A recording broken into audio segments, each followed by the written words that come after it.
j'ai eu donc cette chance de trouver dans la recherche un aliment, je dirais, à mes propres problèmes. Au fond, c'est une rencontre de sujets et d'objets, n'est-ce pas? Donc, c'est comme ça qu'on peut se donner à un sujet, c'est parce que quand ce sujet correspond à votre imagination, à votre manière de penser, et qu'alors le développement change évidemment la manière dont vous pensez, mais il y a un dialogue qui s'établit. Je ne crois pas que l'activité scientifique soit tellement différente de l'activité littéraire, de l'activité de création musicale ou de l'activité de création littéraire.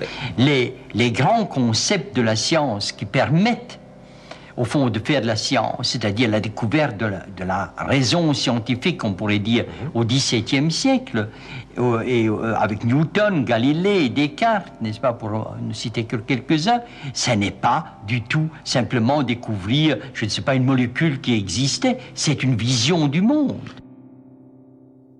Je pense que que nous passons effectivement par une nouvelle période de l'histoire des sciences. Et certainement, je suis à la fois heureux et malheureux.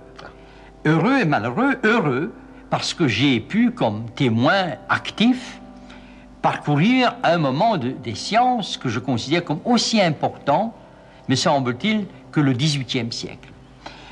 Pourquoi cela?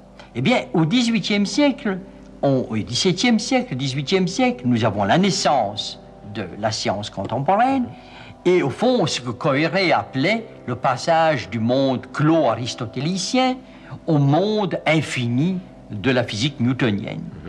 Mais en réalité, contrairement à ce que je pense, Coiré, cette évolution est encore en train de se produire. Parce que tout en parlant d'espace infini et de temps infini, les types de mouvements que l'on étudiait dans la science classique, comme d'ailleurs en mécanique quantique, étaient avant tout des mouvements périodiques. Or, un mouvement périodique, c'est quelque chose qu'on peut englober.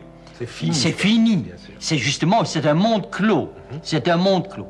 Et ce n'est que maintenant que nous commençons à étudier vraiment les mouvements qui ne se referment pas, qui sont vraiment des mouvements infinis et qui prennent des temps très très longs. Et la chose nouvelle, c'est que sur ces mouvements-là, nous ne pouvons pas avoir le même type d'information, la même vision qu'on avait sur les mouvements périodiques. Sur les mouvements périodiques, on pouvait avoir une information complète. D'où l'idée que l'homme de science a une vision de la nature un peu comme le Dieu de la théologie classique, qui voit les choses de haut et qui peut dominer tout le phénomène. Mais dans un phénomène qui n'est pas périodique, nous n'avons qu'une fenêtre. Nous n'avons jamais qu'une fenêtre de connaissance. Et cette fenêtre nous permet de faire des extrapolations plus ou moins incertaines et finalement qui deviennent de moins en moins certaines. Si vous voulez, le paradigme de la science classique, c'est le mouvement de la Terre autour du Soleil. Le paradigme de la science d'aujourd'hui, c'est la prévision météorologique. La psychanalyse nous a montré que l'activité consciente n'était qu'un petit morceau.